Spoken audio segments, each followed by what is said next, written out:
فاسألوا أهل الذكر إن كنتم لا تعلمون۔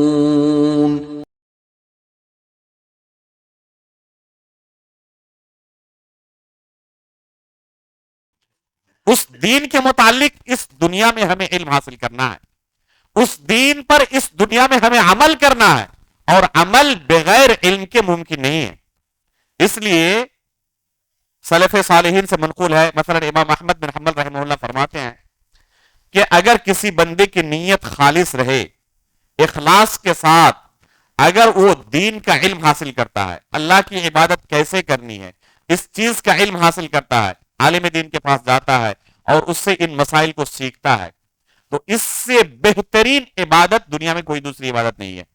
سب سے افضل عبادت یہ ہے کہ انسان اللہ رب العالمین کے دین کے متعلق علم حاصل کرے، دین کو سیکھے کہ کیسے ہم اللہ کی عبادت کریں، کیسے اللہ رب العالمین کو راضی کریں۔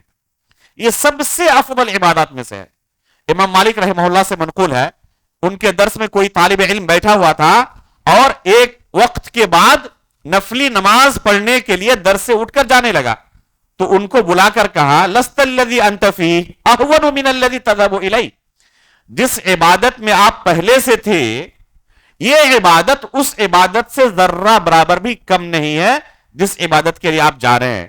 یعنی اگر آپ یہ سوچ رہے ہیں کہ آپ اللہ رب العالمین کے لیے نماز پڑھیں گے تو اس میں اس سے زیادہ نیکی ملے گی، تو یہ آپ کی کم علمی کی دلیل ہے۔ یہ علم حاصل کرنا اس سے کمتر درجے کی عبادت نہیں ہے، بلکہ یہ اس سے بھی عظیم عبادت ہے، اگر صرف بندے کی نیت خالص رہے، اخلاص کے ساتھ اللہ کے دین کو سیکھنا چاہے۔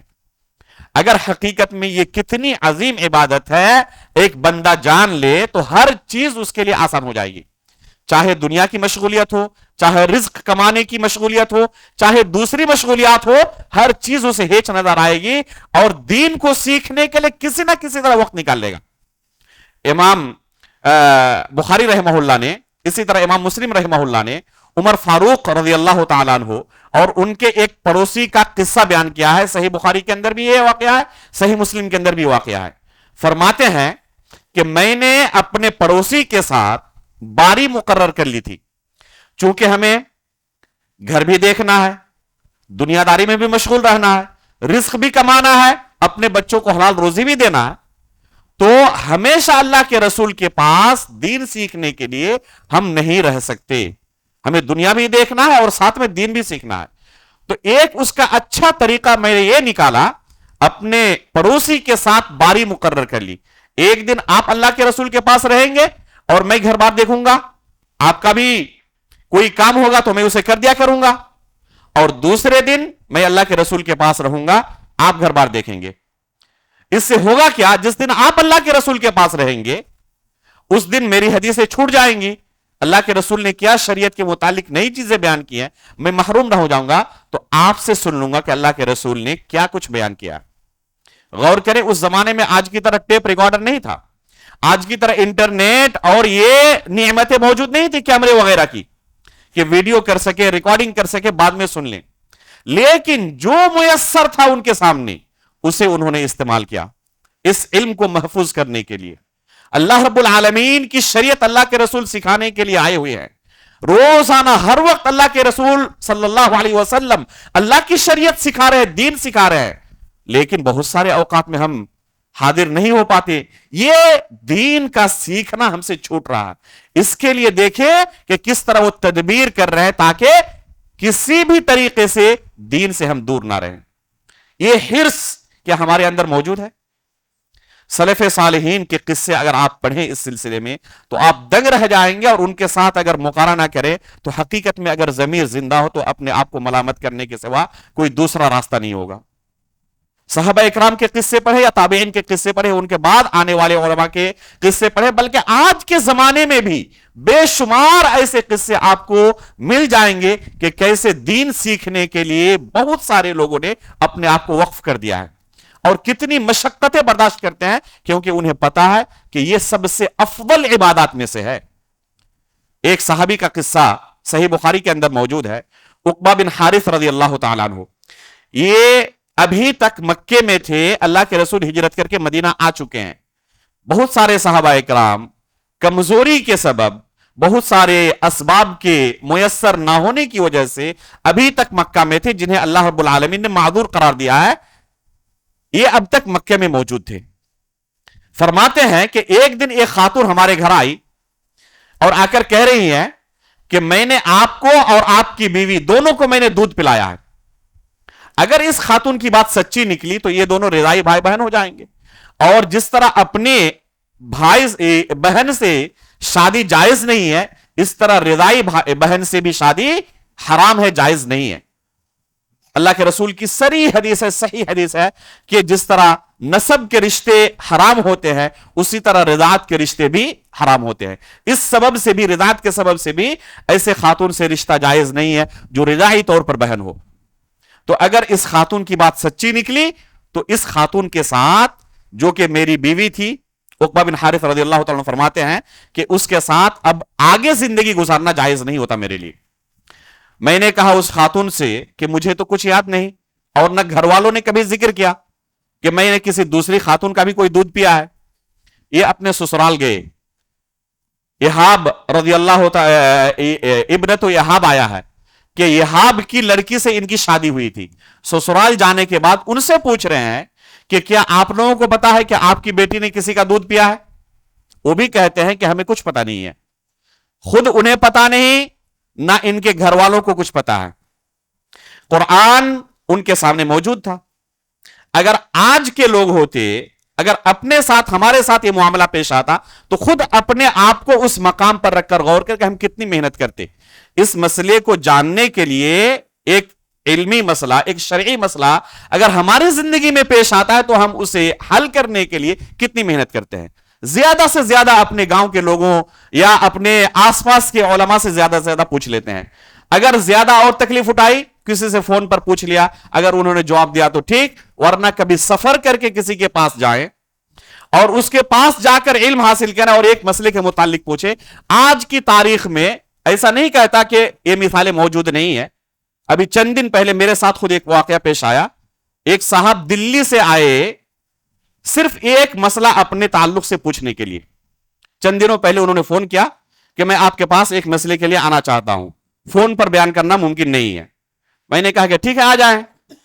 وہ صاحب آئے اور پھر آنے کے بعد صرف اس مسئلے کو تقریباً آدھے گھنٹے تک لگا، اور حل کرنے کے بعد فوراً انہیں دوسری ٹرین پکڑی اور پھر چلے گئے واپس۔ تو آج بھی مثالیں موجود ہیں، ایسے بندے اللہ کے موجود ہیں، لیکن شاذ و نادر۔ یہ صحابی جب اس طرح کا دعویٰ سنتے ہیں تو کیا کرتے ہیں؟ فوراً رخت سفر باندھتے ہیں مدینہ کے لیے۔ اور مدینہ کوئی معمولی مسافت نہیں ہے، تقریباً 500 کلومیٹر کی مسافت ہے۔ وہاں پہنچتے ہیں اور اللہ کے رسول سے یہ پورا واقعہ بیان کرتے ہیں۔ اللہ کے رسول صلی اللہ علیہ وسلم فرماتے ہیں کیف وقد قیل، کیسے تم اس خاتون کے ساتھ رہ سکتے ہو جس کے بارے میں کوئی خاتون دعویٰ کر رہی ہے کہ ہم نے تم دونوں کو دودھ پلایا ہے؟ فوراً وہیں پر اپنی بیوی کو، جس کے ساتھ زندگی گزار رہے تھے، طلاق دیتے ہیں، اور عدت گزرنے کے بعد وہ خاتون ایک دوسرے مرد سے شادی کرتی ہے۔ اگر خود سے انہوں نے، جس طرح آج بہت سارے لوگ کرتے ہیں نا، انٹرنیٹ سے فوراً مفتی گوگل، سب سے بڑا مفتی آج کے زمانے میں بہت سارے لوگوں کے نزدیک گوگل ہے، تو فوراً وہیں سے فتویٰ پوچھتے ہیں۔ اگر خود سے اجتہاد کرتے تو قرآن کی آیت موجود تھی صراحت کے ساتھ کہ ایک خاتون کی گواہی قابل قبول نہیں ہے۔ اگر دو خاتون ہو تو وہ دو خاتون مل کر ایک مرد کے برابر ہو سکتے ہیں، اور دو مردوں کی گواہی کسی مسئلے میں فیصلہ کرنے کے لیے ضروری ہے۔ تو یہاں پر دو مرد تو دور کی بات، دو عورتیں بھی نہیں ہیں بلکہ صرف ایک عورت ہے۔ اگر خود سے اجتہاد کرتے اس آیت کی روشنی میں تو اسی خاتون کے ساتھ اپنی زندگی گزار رہے ہوتے، اور یہ حرام زندگی ان کی گزر رہی ہوتی۔ لیکن صحابہ اکرام نے ایسا نہیں کیا۔ اس سے ہمیں کیا درس ملتا ہے؟ کہ دین سیکھنا اپنے دنیاوی مسائل کے لیے جس طرح ہمیں ضرورت پڑتی ہے تو دور دراز کے علاقوں تک سفر کرتے ہیں، اور صبر کر کے کئی مہینے کی بھی انتظار کرنا پڑے تو ہم انتظار کرتے ہیں اپنے دنیاوی معاملات کے لیے۔ اسی طرح دین کے معاملے میں ہمیں حساس ہونا چاہیے اور دین سیکھنے کے لیے قربانی دینی چاہیے۔ امام ابو حاتم الرازی رحمہ اللہ فرماتے ہیں کہ تقریباً 7 سال تک میں نے طلب علم کے لیے، جس وقت میری عمر تقریباً 20 سال تھی، میں نے چلنا شروع کیا۔ اور پھر انہوں نے ان شہروں کا نام گنایا ہے، ان ملکوں کا نام گنایا ہے جن ملکوں تک انہوں نے پیدل چل کر سفر کیا، جس میں سے مکہ ہے، مدینہ ہے، انطاکیہ ہے، یہ ہے شام ہے، جو علمی مراکز اس زمانے میں تھے تمام شہروں کا انہوں نے سفر کیا اور پورا پیدل سفر کیا۔ بلکہ ایک روایت میں ہے، کہتے ہیں کہ مکہ سے مدینہ کے درمیان میں نے کتنی بار پیدل سفر کیا ہے میں تعداد بھول چکا ہوں، تقریباً 500 کلومیٹر کی مسافت۔ اور آج کی تاریخ میں جس طرح راستے ہموار ہیں اس زمانے میں ہموار نہیں تھے، پتھریلی زمین، اس زمانے کی بات ہے۔ کہتے ہیں کہ کتنی مرتبہ میں نے پیدل سفر کیا ہے صرف دین سیکھنے کے لیے اور لوگوں تک اس دین کو پہنچانے کے لیے۔ انہی کے لڑکے ابن ابی حاتم جن کا نام عبد الرحمن ہے، اور وہ بھی اپنے والد محترم کی طرح ہی زبردست محدث اور مفسر ہیں۔ ان کے بارے میں حافظ ذہبی رحمہ اللہ نے ایک قصہ نقل کیا ہے تذکرۃ الحفاظ میں، فرماتے ہیں کہ مصر کے اندر تقریباً 7 مہینے میں اور میرے کچھ ساتھی تھے وہاں کے مشائخ سے ہم علم حاصل کر رہے تھے۔ ایک زمانہ گزر چکا تھا جب ہم نے کوئی تری سبزی کھائی تھی شوربے والی جو حلق سے آسانی سے اتر جائے، وہی روکھی سوکھی کھا کر ہم زندگی گزار رہے تھے، فقر و فاقہ کا یہ عالم تھا۔ ایک دن ایسا ہوا کہ ایک استاد کے پاس گئے اور استاد نے معذرت کر لی اس دن درس دینے سے، کیونکہ میں آج مریض ہوں، بیمار ہوں، آج درس کے لیے نہیں بیٹھ سکتا۔ ہم اس استاد کے دروازے سے واپس پھر اپنے جہاں رہائش تھی وہاں پر واپس ہونے لگے۔ راستے میں ہم نے دیکھا کہ مچھلی بک رہی ہے، تو بڑی خواہش ہوئی کہ ایک زمانے سے ہم نے کوئی تر کھانا نہیں کھایا ہے، شوربے والا کھانا نہیں کھایا ہے، روکھی سوکھی کھا کر زندگی گزار رہے ہیں، تو آج یہ مچھلی خریدتے ہیں، آج تھوڑا سا وقت ملا ہے، جا کر پکائیں گے اور پھر مچھلی کھائیں گے۔ راستے میں ہم نے وہ مچھلی خرید لی۔ فرماتے ہیں کہ جب پہنچے اپنی رہائش گاہ تک تو وہاں پہنچتے پہنچتے ایک دوسرے استاد کے پاس جانے کا وقت ہو چکا تھا، تو ہم نے مچھلی وہیں رکھ دی اور پھر دوسرے استاد کے پاس پہنچ گئے پڑھنے کے لیے۔ اس طرح دن بھر ہم بھاگتے رہتے، ایک استاد کے محفل سے جیسے نکلتے کسی دوسرے استاد کے دروازے پر جانے کا وقت ہو جاتا، پھر دوڑتے ہوئے جاتے، پھر وہاں سے نکلتے پھر کسی تیسرے استاد کے پاس۔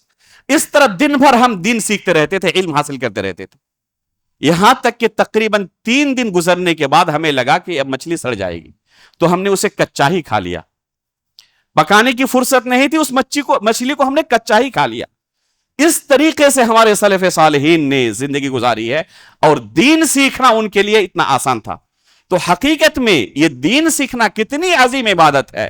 اگر کسی کے اندر اخلاص ہو تو یہ چیزیں ان کے لیے اتنی مشقت والی نہیں ہوگی جتنی بظاہر نظر آ رہی ہیں، انہیں لذت محسوس ہوگی اس عبادت کو کرتے ہوئے۔ اللہ کے رسول صلی اللہ علیہ وسلم اللہ کی عبادت کرتے پیر سوج جاتا، آج ہم تصور کر سکتے ہیں؟ تو حقیقت میں اگر کسی کو کسی چیز کی لذت محسوس ہونے لگے، آپ دیکھیں بہت سارے لوگوں کو موبائل پر گھنٹوں پڑے ہوئے ہیں کیونکہ اسے لذت وہاں مل رہی ہے۔ تو اسی طرح جن کو علم دین کے ساتھ لذت ہے وہ اس کے بغیر زندگی نہیں گزار سکتے۔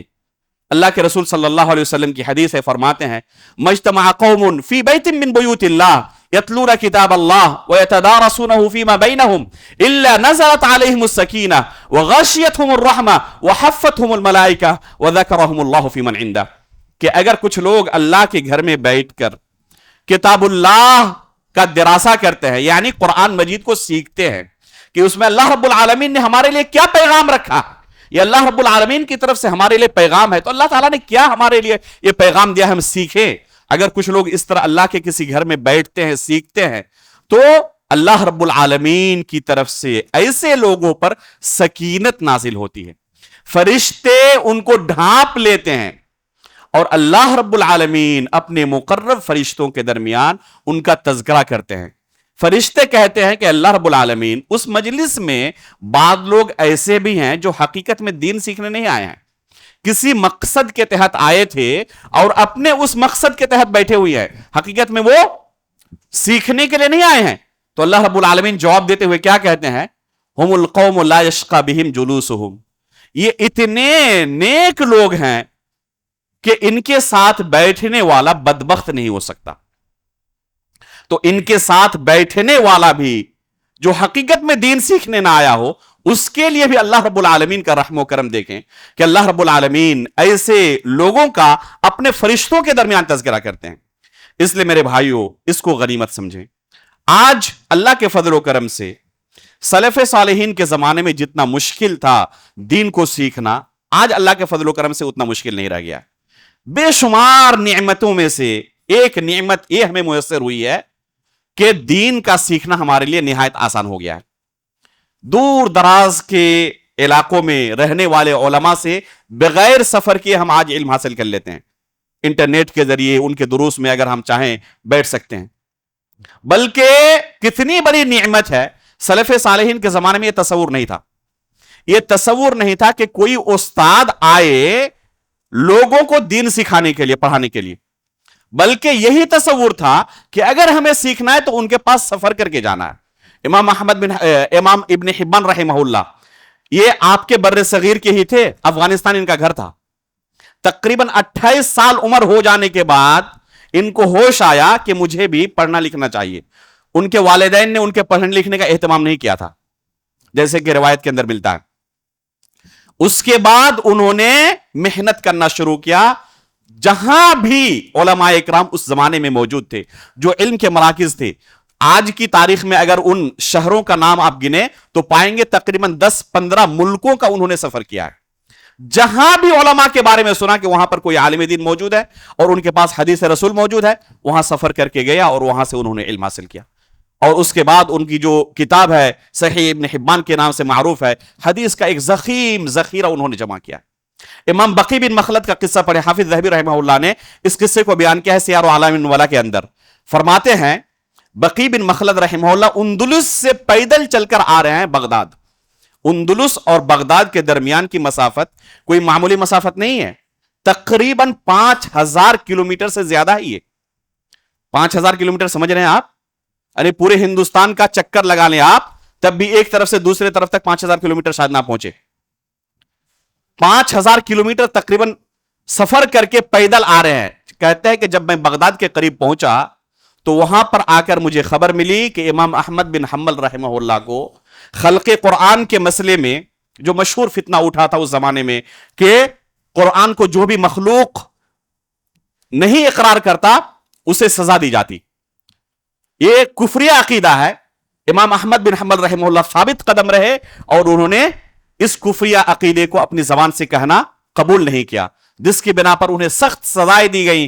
آخر میں ان کو نظر بند کر دیا گیا اپنے گھر کے اندر کہ آپ تدریس کے لیے طلبہ کے سامنے بیٹھ نہیں سکتے، مجلس نہیں سجا سکتے، اپنے گھر کے اندر قید رہیں گے. امام بقی بن مخلد رحمہ اللہ فرماتے ہیں کہ جب میں نے یہ بات سنی کہ امام احمد بن حنبل اب لوگوں سے مل نہیں سکتے اور ان کے لیے آ کر تدریس کے لیے بیٹھ نہیں سکتے، کئی بار میں بے ہوش ہوا.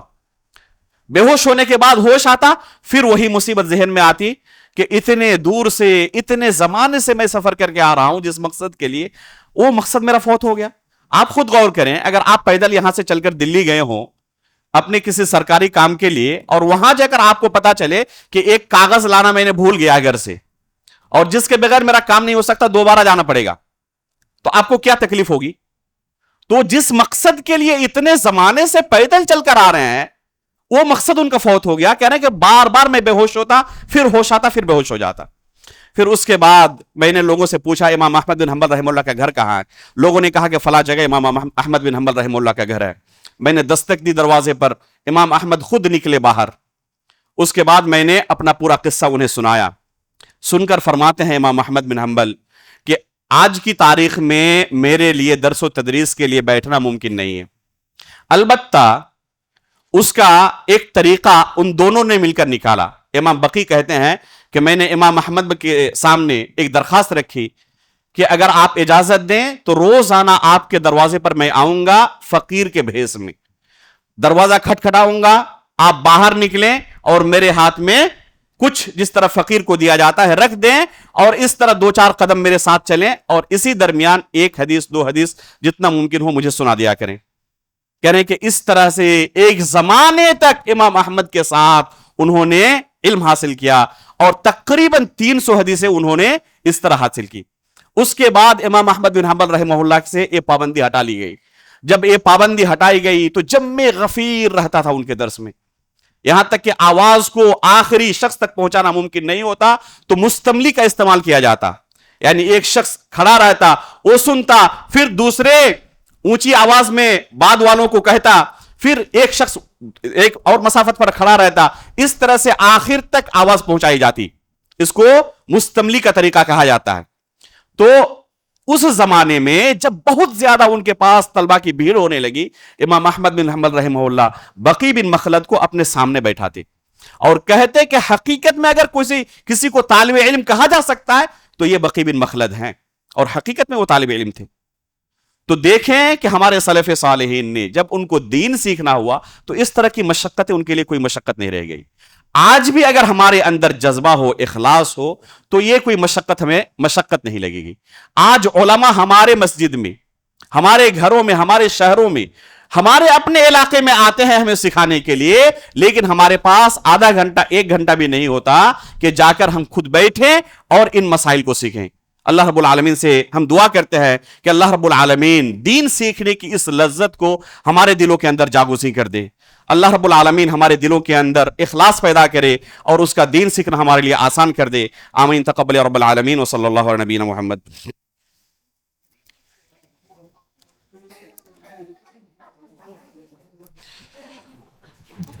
الحمد للہ رب العالمین والصلاة والسلام علی رسولہ محمد وآلہ وصحبہ اجمعین. اشہد ان لا الہ الا اللہ وحدہ لا شریک لہ واشہد ان محمدا عبدہ ورسولہ. اما بعد. محترم حاضرین، ابھی آپ نے سلف صالحین کے چند قصے سنے کہ کیسے انہوں نے دین سیکھنے کے لیے قربانیاں پیش کی ہیں. یہ اتنا لمبا باب ہے کہ اگر اس طرح کے قصوں کو بیان کیا جائے تو کئی گھنٹے بھی کافی نہیں ہوں گے. اصل مقصد یہ ہے کہ ان کی زندگی سے ہم کچھ سیکھیں. اللہ کے فضل و کرم سے اس مسجد کے ذمہ داروں نے ایک بہترین قدم اٹھایا اور ایک زمانے سے یہ سلسلہ اس مسجد میں چل رہا ہے علمی دروس کا. ابھی ہر بدھ کو عشاء کی نماز کے فوراً بعد ایک انتہائی اہم کتاب الدروس المہمہ لعامۃ الامہ کا درس چل رہا ہے. اس کتاب کے اندر صرف ان مسائل کو بیان کیے گئے ہیں جن کی ضرورت ہر شخص کو ہے. مسلمان باقی رہنے کے لیے اللہ رب العالمین کی بنیادی عبادتیں جو سب سے اہم عبادتیں ہیں ان کو ہم کیسے انجام دیں، ان چیزوں کو اس درس میں سکھایا گیا ہے اور سکھایا جاتا ہے، اور اس کتاب میں ان مسائل کو بیان کیا گیا ہے. الدروس المہمہ لعامۃ الامہ، یعنی عام لوگوں کے لیے جو دین کے اہم اسباق ہیں، ان اسباق کو، ان مسائل کو اس کتاب کے اندر ذکر کیا گیا ہے. اس لیے اس موقع کو غنیمت جانیں، دین سیکھنے کے لیے اپنے اوقات میں سے کچھ وقت نکالیں. اللہ رب العالمین آپ کے وقت میں برکت بھی دے گا، رزق میں بھی برکت دے گا. ایک حدیث ہے ترمذی کے اندر اور بھی دوسری کتابوں کے اندر موجود ہے. 2 بھائی تھے، ان میں سے ایک بھائی علم حاصل کرنے کے لیے جایا کرتا تھا اور دوسرا بھائی گھر کا کام دیکھتا تھا، دیکھ بھال کرتا تھا. جو بھائی گھر میں رہتا، گھر کے کام دیکھتا، اس نے اللہ کے رسول کو آ کر شکایت کی کہ اکیلا مجھے کام کرنا پڑتا ہے اور یہ آ کے پڑھ رہا ہے. تو اللہ کے رسول صلی اللہ علیہ وسلم نے اس بھائی کو تسلی دیتے ہوئے کہا کہ ہو سکتا ہے شاید کہ تمہارے پاس جو رزق آ رہا ہے نا تو اسی کی برکت سے آ رہا ہو. تو انسان بظاہر یہ سمجھتا ہے کہ میں اگر اس کے لیے وقت نکالوں تو میرا 1 گھنٹہ برباد ہو گیا، آدھا گھنٹہ برباد ہو گیا. ہو سکتا ہے کہ آپ کے گھر میں رزق اسی برکت سے آ رہا ہو. اس لیے حقیقت میں اگر کوئی اتنی قربانی دے تو اللہ رب العالمین اس قربانی کو ضائع نہیں کرے گا.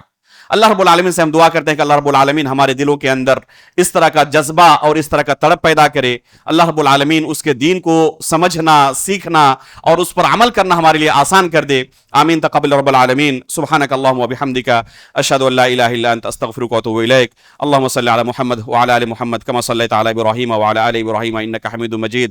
اللہم بارک علی محمد وعلی آل محمد کما بارکت علی ابراہیم وعلی آل ابراہیم انک حمید مجید. سبحان ربک رب العزت عما یصفون وسلام علی المرسلین والحمد للہ رب العالمین.